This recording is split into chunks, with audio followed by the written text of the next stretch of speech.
I recently saw this Instagram post and I knew it was about me. Not long ago, I started making videos that I think are really good, but they also take a lot of time and thought. And at the moment, I'm realizing that I need to engage with this idea. And I moved through transformations so many times. I always really would like to share them, not tell the story at the end and be like, it worked or it didn't. And since I started making those videos that are more worked on, I felt so much agitation and frustration that I also wanted to do something just more loose, more creative. So I have been making art all of my life to help with my transformation processes. The transformations that I've been going through these last 80 days, I'm on day 79 right now. Tomorrow's gonna be day 80 and starting a new cycle. So I wanted also to set a new intention. And this one's gonna be for my inner child. So the past first 40 days, I was coming out of a very codependent situationship. That was what got me into doing 40-day retreats for myself to really focus on change that needs to be made. And I managed to find the hole that I was trying to fill with relationships. It was very, very illuminating, and I'd love to, when I'm ready, to talk about codependency, because it's quite fascinating. And I think like once you get that thing by the tail, like when you work your way through, I'm still working on it because I find out like a lot of ugly things about myself that are just human, but they go along with the codependency and feeling stuff. Anyway, that I did the first 40 days were like I had to go deep, so I did a lot of discipline and it was quite hard on myself. Then the second 40 days, I practiced titrating. So taking little steps, not like looking at how I could come out of the extremes of forcing myself. And really learn that balancing.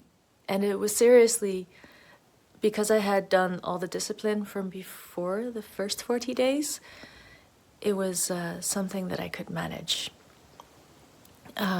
Knowing that I could trust myself to fall back on discipline. So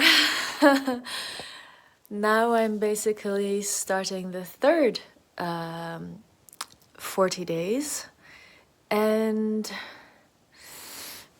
so I saw this Instagram post and I really relate to it. I went to Art Academy when I was around 22. And I came alive there. It was one of the hardest working periods of my life. And also I felt just very satisfied, joyful about my life, that my hands were working on things, that I didn't have to stand still and I was just creating every day. I was working so hard. But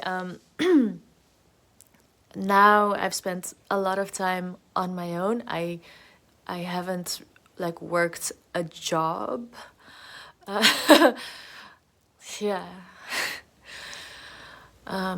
For all kinds of reasons that are now a little bit off topic, so but I can feel that energy that like, you gotta explain that at some point, so possibly I should. Not today.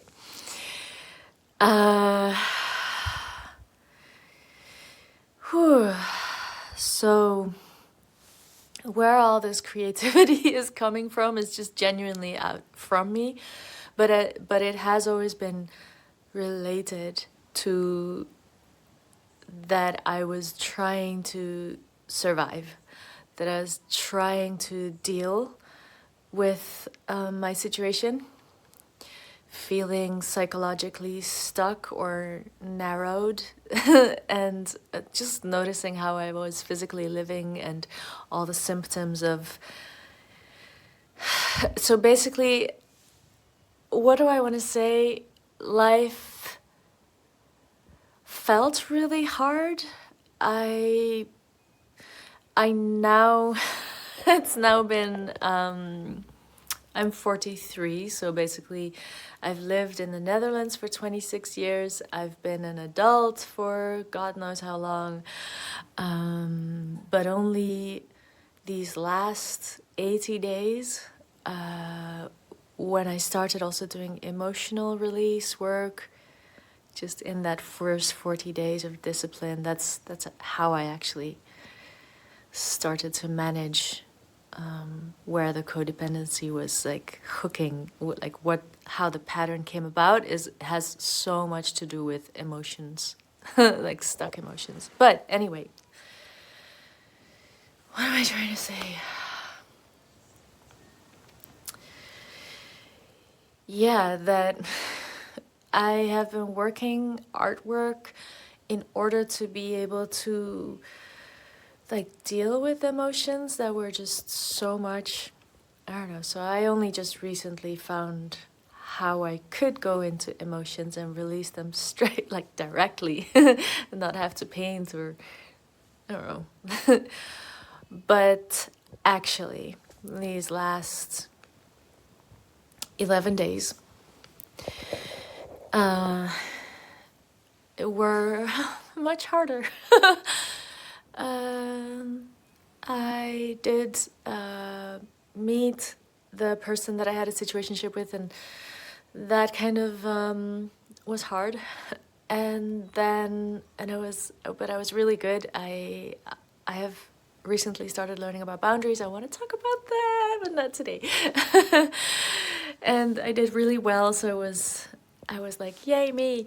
And then I went and saw my whole family and my parents like 3 days after, and I was not well yet. I had not recuperated. I did not know that was going to happen, but I was with my family, and they're wonderful people. They're wonderful people. I just have a lot of family trauma. It's just, who doesn't? I don't know. Just some people not. Yay. But I was like so sensitive. I was waking up there and realizing, oh my God, I just practiced boundaries like to my Olympic level that I had ever done. And here I am waking up at my parents' house. They're wonderful, but I have to get the F out of here. Like it even took me a while to figure it out. Like people, I'm not used to saying to my parents, "Bye, I'm out of here," or like stating my boundaries or something. I try and I'm like nice about it, and I'm like, they're not in my world. Of course they're in my world, but they're not in that. They don't believe in those things. I think it's a little alien for them. So I find myself trying to explain stuff all the time, but this time I just had to, like my brain was devolving.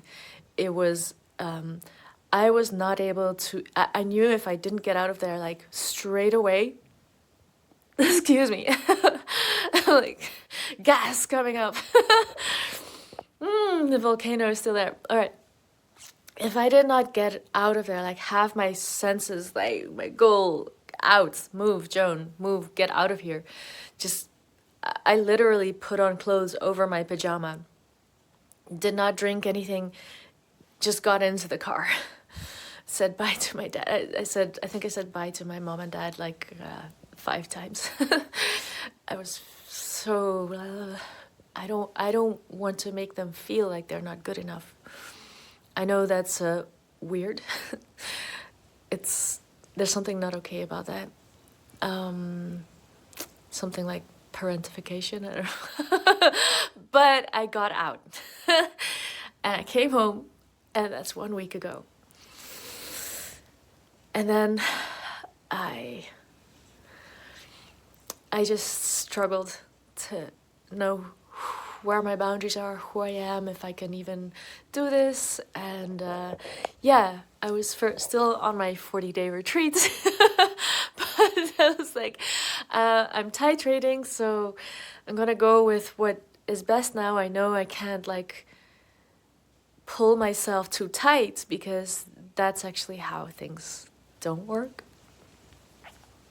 So I have to take the stress out.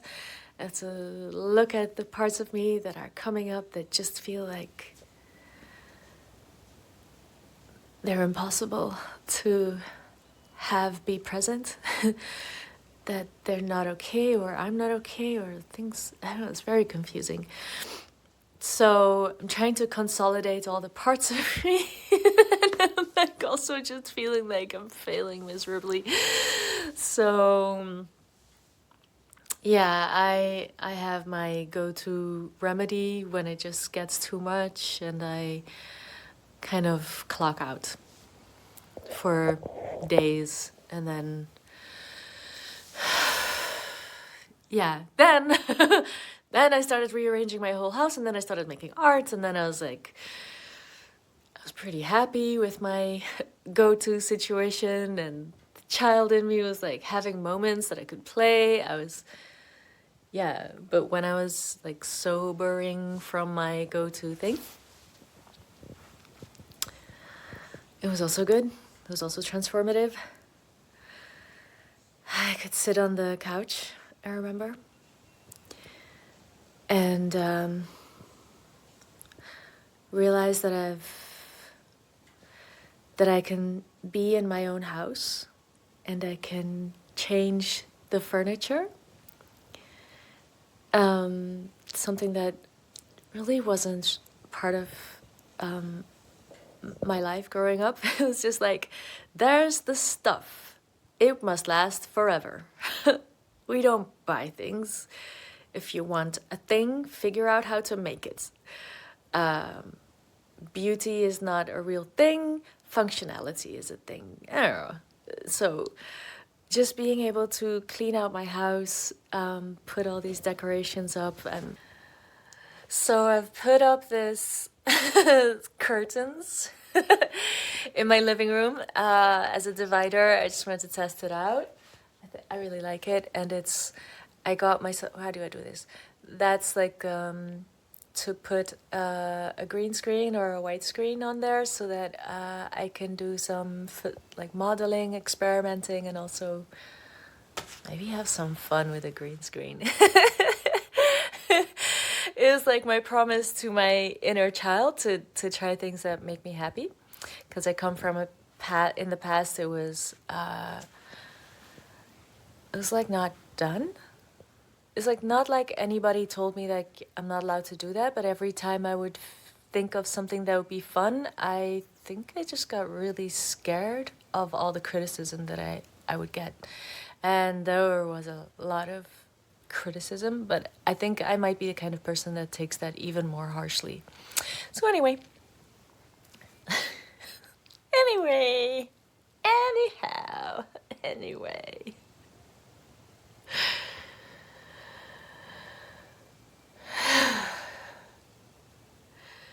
My goal is making videos that make me feel happy, that I can share a process with you.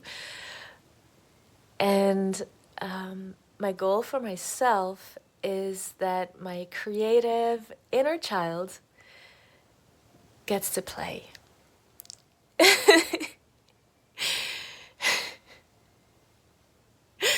So that's what this is gonna be about.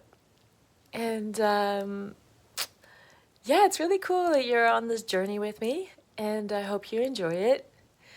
And I'd love to hear from you guys if you have comments. I think it would be really lovely to hear your comments anywhere down the line of this story. All right, thanks for watching. Take care. Bless. Hey there. You're still watching, so I wanted to let you know that on March 2nd, 2025, there is astrological thing going on. It's called the Venus Retrograde, which is probably what all the 40-day pilgrimages and fasts and all those things are based on, because Venus retrogrades for approximately 40 days. So it's a very special time. If you have some things that you're like dealing with, you could follow the 40 days starting March 2nd, I think, till April 19th, and see how it goes. Maybe just write down every day some notes, being your finger on the pulse. Is that how they say it? We have, I think, a Dutch expression, the vinger aan de pols houden. So it's like you're keeping your finger on the pulse of it, like just to be following it, just to be seeing your thread of transformation. And of course, you can do more than that. Be well.